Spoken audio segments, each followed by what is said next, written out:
आज से करीब 13.7 अरब वर्ष पहले हमारे ब्रह्मांड का जन्म हुआ था।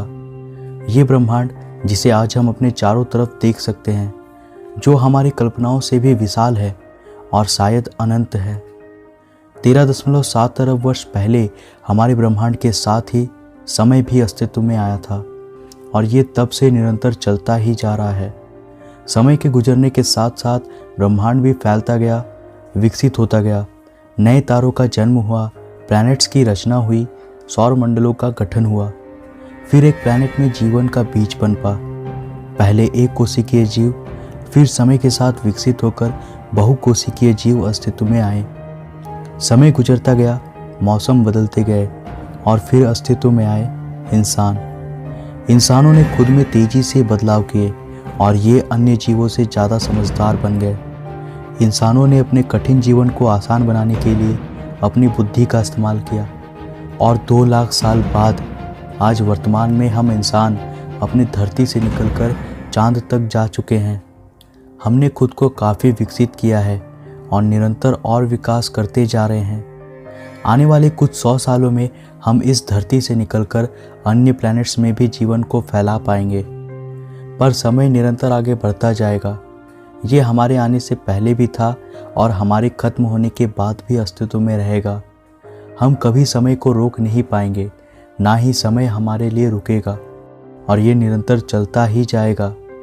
पर आज के इस वीडियो में मैं आपको ले चलूँगा एक ऐसे शहर पे जहां हम आज से आने वाले 1000 खरब सालों में ब्रह्मांड में घटित होने वाली घटनाओं को देखेंगे। वीडियो को शुरू करने से पहले मैं आपके सारे शक दूर कर देना चाहता हूँ, क्योंकि आप में से कुछ लोग ये ज़रूर कहेंगे कि हम भविष्य में कैसे देख सकते हैं।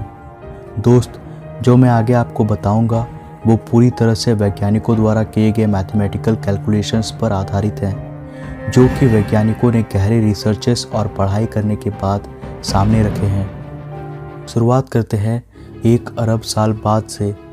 आज से 1 अरब साल बाद हमारी पृथ्वी पहचानने योग्य नहीं रह पाएगी, क्योंकि इसका average surface temperature 47 degree Celsius हो जाएगा, यानी आज के एवरेज टेम्परेचर से करीब 3 गुना ज़्यादा। इससे पृथ्वी का अधिकांश जल भाप बनकर अंतरिक्ष में चला जाएगा और हमारी पृथ्वी लगभग बंजर हो जाएगी। केवल पृथ्वी के ध्रुवों पर थोड़ी पानी बची होगी, जहाँ शायद जीवन मौजूद हो सकती होगी।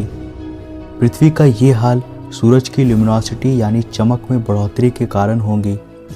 1.5 अरब साल बाद हमारे सूरज की ल्यूमिनोसिटी इतनी बढ़ जाएगी कि इसका हैबिटेबल जोन और पीछे चला जाएगा और अब पृथ्वी नहीं बल्कि मंगल हमारे सौर मंडल का हैबिटेबल प्लैनेट बन जाएगा।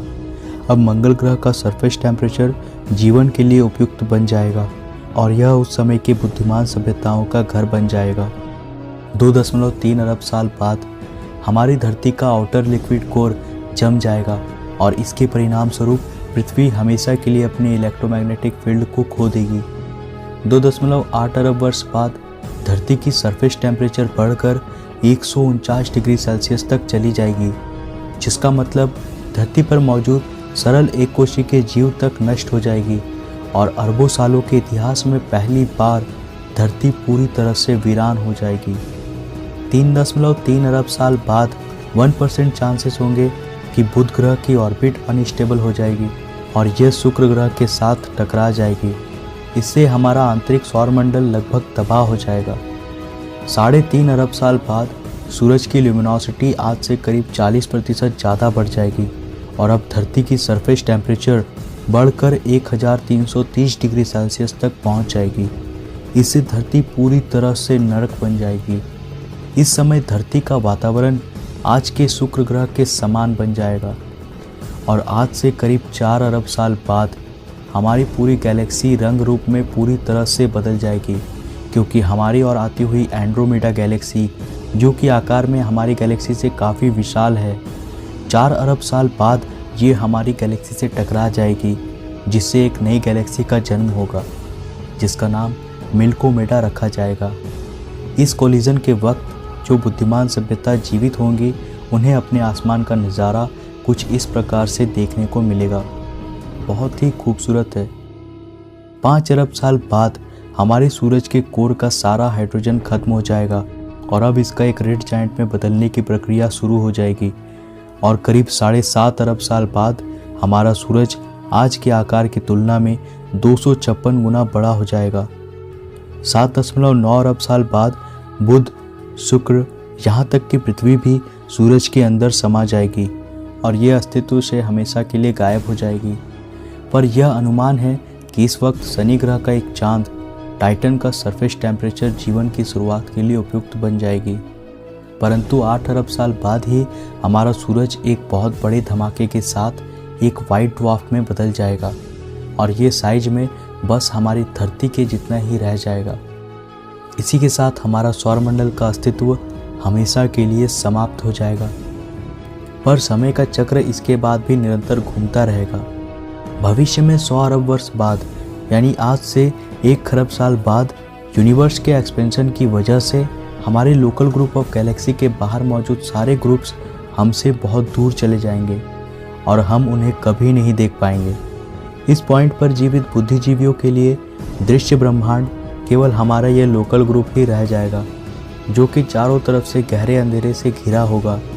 450 अरब साल बाद हमारे लोकल ग्रुप की सारी गैलेक्सीज आपस में मर्ज होकर एक जाइगैंटिक गैलेक्सी की रचना करेगा और उस वक्त ब्रह्मांड केवल इसी में सिमट कर रह जाएगा।